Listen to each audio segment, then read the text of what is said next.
nze ayebaleli nyimbira mu stream of life na nyimba soprano. Soprano, twakapela. Mulaba bebalekeredde babesiga nnyo baba ba mukwano ne basalawo babicyange mubisoma mu mawulire si kyo bakyusaakyusaamu n'amannya n'ebimu ne batabijjayo kisana bewuwo bagambe kumale akutuyanya njogera n'abalina katijjo nga buli kikyo kigamboyo enamba ya bawo togimuwa ekyo nkirese kyemmanyi omanyi si kyo kwebaza makubo gogadde webale sala zotazeemu n'ebyensabye notabimpa ondaze nti gwe Katonda. Tena. Yeah, you'll speak up, yeah. Banirizaako kifo kino amanya gange nze Kalungi Melissa owa Stream of Life choir NSS basoprano. Oli mu kirasi Ni senior 4. Senior 4. Tuwe kapela ka soprano. Webaza makubo gogadde webale sala zotazeemu n'ebisabye notabimpa ondaze nti gwe Katonda kwebaza bulumi mupisa webale kuba tebumazeewo n'abannese ne bagenda zemmanyi olina ensonga. Amazing, yeah. Alamusezaako amanya gange nze Nabata Asha ndi wa senior 4 era nga ndi muvaaga. Tuli wano Ku Sheraton Gardens. Ndi nyimba soprano ne alto. Ozimixing. Tuwe mu akapela tuwulire. Webaza makubo gogadde webale sala zotazeemu n'ebyensabye notabimpa ondaze nti gwe Katonda. All right. Banirizaako mu kifo kino era nga balamusaako mu linnya Mukama waffe Yesu Kristo.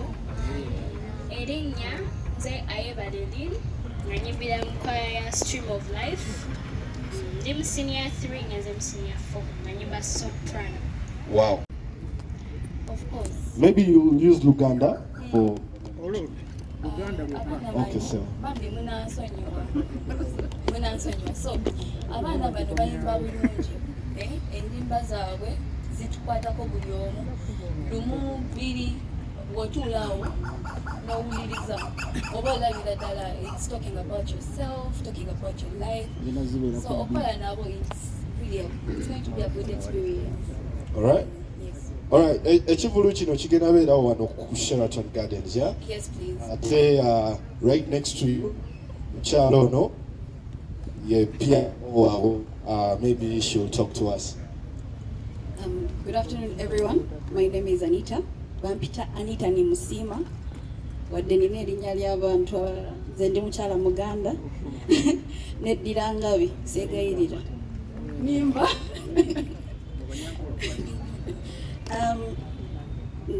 First of all, I want to congratulate Stream of Life Choir from Kennedy School. Congratulations on winning Song of the Year. We are twagala nnyo okusupporting abaana abato, upcoming talent. So as Sheraton Kampala, we have offered our gardens so that they can have their concert and they showcase their talents to everyone. Mujja musupporting abaana, mulabe that good music. Nze musiba ku playlist yange, by the way. So thank you very much for coming out, and let's see you on 15th of December. All right, webale nnyo. Now, Kennedy says, sookere no mu baana yoke tujje ogenda kweyanjulira amannya g'okirasiyo oyimba alto, bass, soprano. Balamusizaako amanya nze Waswa Timothy Award nga ndi mu senior 4 vac. Stream of Life member, nyimba tena, Kennedy Secondary School. Bawe mu kapera. Kwebaza makubo gogadde, webale sala zotazeemu, nebyensabye notabimpa, ondaze nti gwe Katonda. Yeah. Tena. Yeah, you'll speak up, yeah? Banirizaako ekifo kino amannya gange nze Kalungi Melissa owa Stream of Life choir NSS basoprano Oli mu kirasi ki? ndi mu senior 4. Senior 4. Tuwe kapera ka soprano. Webaza makubo gogadde webale sala zotazeemu nebyensabye notabimpa ondaze nti gwe Katonda webaza bulumi mupisa webale kuba tebumazeewo n'abannese ne bagenda ze mmanyi olina ensonga. Amazing, yeah. Alamusezaako amannya gange nze Nabata Asha ndi wa senior 4 era nga ndi muvaaga. Tuli wano Ku Sheraton Gardens. Ndi nyimba soprano ne alto. Ozimixing. Tuwe mu akapera tuwulire. Webaza makubo gogadde webale sala zotazeemu nebyensabye notabimpa ondaze nti gwe Katonda. All right. Banirizaako mu kifo kino era nga balamusaako mu linnya Mukama waffe Yesu Kristo. Erinnya nze Ayebaleli nga nyimbira mu kwaya ya Stream of Life. Ndi mu senior 3 nga nze mu senior 4 nga nyimba soprano. Wow. So this is a smaller group. Banje kusukako wano. These are just 4. Others are behind. Maybe I'll request you guys to come join here. Yeah, a cappella. Which type? Oyimba muchi? Nya nze Ayebaleli nyimbira mu Stream of Life nga nyimba soprano. Soprano. To a cappella. Mulaba be balekere ddambe babesiga nnyo baba ba mukwano ne basalawo babikyange mubisoma mu mawulire si kyo bakyusaakyusaamu n'amannya n'ebimu ne batabijjayo kisaana bewuwo bagambe kumale akutuyanya njogera n'abalina katijjo nga buli kikyo kigambo oyo enamba yabbaawo togimuwa ekyo nkirese kyemmanyi omanyi si kyo. Now, 15th is going to be an amazing day. The other members, mujje tubalabeko. Kwaya nene nyeno. Yeah, wali abasigadde. Yeah, come through, we see you, yeah. So these guys are going to show us so much on the 15th. Yeah, next week. Yes, next week Sunday. Sunday next week, yeah. And my man, Erinya. Erinya nze Kambale Kefas. Kefas, kirasi. Ndi mu senior 3 nze mu senior 4. All right. Mwine nyimba mekakati. Enyimba ziri about 10. Gwe zoyimbye. Zolimu part. Ndiga mu nyimba 10. Yes. Have you been able to balancing bitabo na music? Kati nze ng'omuntu nina personal timetable nga eri allocated with time nti buno obudde nja kuba nkola kino ne kino. So ku ssomero nga ly'essomero tina timetable kuliko obudde obw'osoma n'obudde obw'okola choir practices. Nti choir practices tuzikola oregulo tuyina eddakiika 3 nga tukoleramu choir practices. Obudde busigadde tuba mu personal administration n'okusoma. So, all right, guys, we just manyaga we just the class. Manyaga gange nze Kasile Marvin. Manya nze Kanyike Daniel Senior 4 Masi. All right, and Nambuya Shakira. Shakira. Now, Mr. 16 years emyaka 16 nga muyimba. This year mukama abatangazizaamu. Yeah. Yes, has opened doors for you. First of all, how do you feel about this? It's amazing. You'll start with your name and what you do at the DSS. I'm Isaac Magezi. Isaac Magezi is my name. I'm a writer and the administrator in charge of Stream of Life Choir and Performing Arts. Kozesa Luganda, eh? Erinnya Magezi Isaac ndi muwandiisi ate atwala choir eya Stream of Life Kennedy Secondary ate wamu ne Performing Arts. Performing Arts kinene okuzza mu Uganda. Tujja kukikiisa buli omu nga bwakitegedde. Tubadde ne personally mbadde ku Kennedy ndowooza kati emyaka kuba nasomerayo okuva senior 1 nemmaliriza negenda nenkola music still nenkomawo. So tulina very many albums and ezo albums ziriko ennyimba nnungi. We've had talents currently kati Uganda zenyumirwa saawa zino bafulumya music mulungi wabweru eyo, naye omwaka guno gubadde gwanjawulo nnyo nti tufunye kanjiyite breakthrough. Ensi yonna actually nga MC olobwayogedde bwaca buca ku maca ng'olaba oluyimba ludduka. Ngero tunula kundi olaba views nyingi, comments nyingi, nosaayo olulala nalo ne lukola bulungi. So omwaka guno twagala okukkiriza nti oba oliawo Katonda aba ne pulaani ya buli muntu ku kalenda. So ndowooza guno omwaka yasalawo tugwenge big okusinga we twali tuli. So netusalawo kuba tubadde ne nnyimba nyingi ezibadde mu bantu kuva ku omubiri ezitambudde nnyo, tubadde ne yakuwakanira atambudde nnyo bwereere naye yatambula nnyo ne Lukusuta. So netusalawo tukole concert mainly kwebaza Katonda olw'ebyo byonna byatukoledde. Okumalako nno omwaka si kyangu, waliwo abantu nga siri nabbi naye kijja kuba kya nnaku nnyo, naye ojja kwezuula nti waliwo abayinza n'okuta obulamu ku lunaku olusembayo nga tuyingira 2025, abamu ne babivaamu 2029 2024. So Katonda okutukukusa okututuusa mu mwaka 2024 ate n'atwongerayo n'amalirira okutwongerayo okututuusa mu 2025 kyekimu ku bintu bye tulina ndowooza okwebaliza Katonda. Feno sho tugikola mainly kwebaza Katonda olwa mwenna byonna byatuyisizaamu, ewala waatutuusizza n'emikwano gyatufunidde. Nkakasa buli omu ayina mukwano, ayina kyeyeeyongeddeko, ayina n'ekimuvuddeko olwa ye okubaawo n'okuba obulungi. So ebyo byonna Katonda byakoze olwa gwe okubeerawo, olw'okusigala ng'okyaliwo. Ntera nnyo okunyuma story ya COVID yajja, ekyasooka okujja mu bwongo bw'abantu ennaku 3 nga tokola naye ng'olya, kuba omukulembeze teyagaa nti temulya ate mwebake temukola. Ebisigadde byasigala bitambula, ebyetaago nga weebiri naye ate ng'okukola tekukola kitekuliiwo.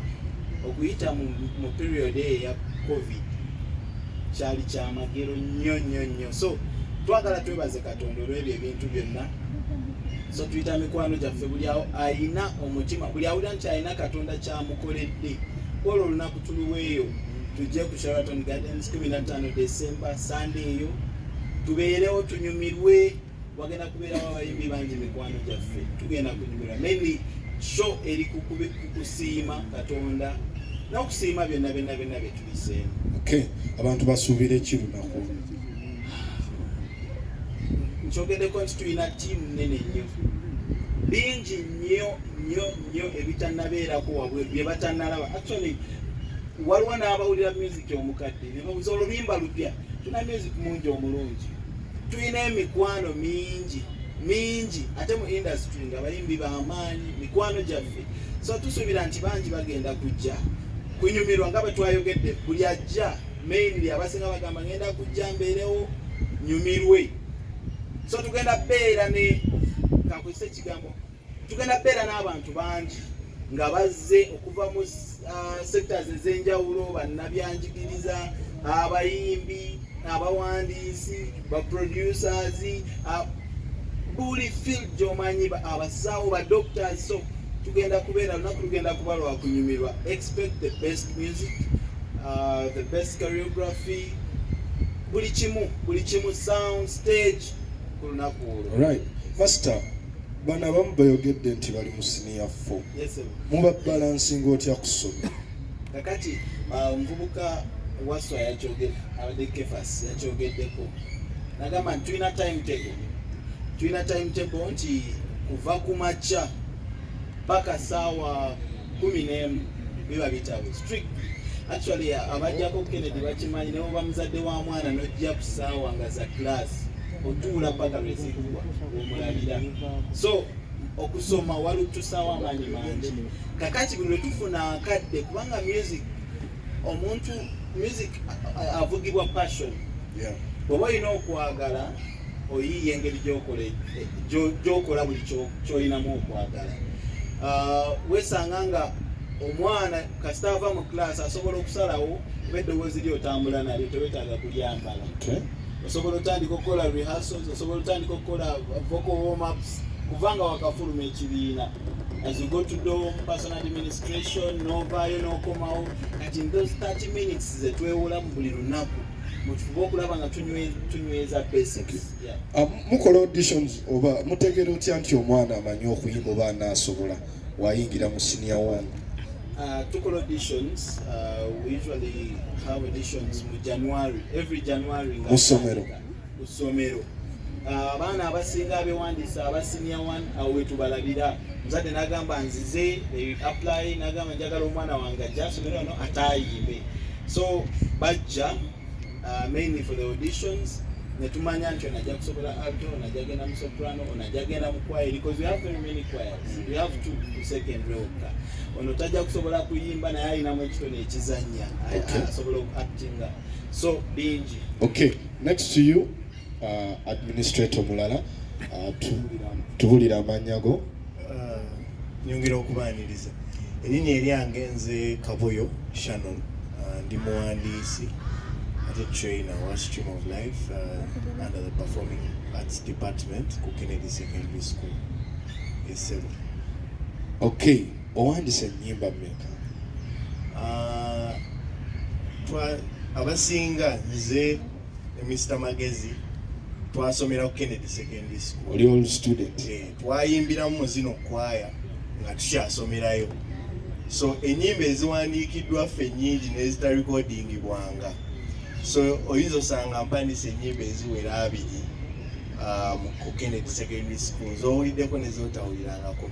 So Mr. Magezi bw'otandika obbala ennyimba z'awandiise ku Kennedy mpitirivu nnyo obungi. So Kennedy has erina omukono gwa Katonda ogw'enjawulo nti terina trainer waayo waabweru. Batrainer baayo ffenna twasomerawo era ennyimba tuziwandiikiraawo era tutendekeddwa okuwandiikiraawo era ffe abawandiika ennyimba ezo. So Mukama atuwadde omukisa ogwo okubanga continuity weeri. Alright. Twogere ku Lukusuta. Who wrote the song? Ani yaluwandiika, ani yaluproducinga? Yawandiika oluyimba olwo Mukama wange andiwa sisaana nakutuula kumpi naye. Isaac Magezi. Mr. Isaac, he wrote the hit song. He needs his flowers, man. Yes, he needs his flowers. He needs his flowers for sure.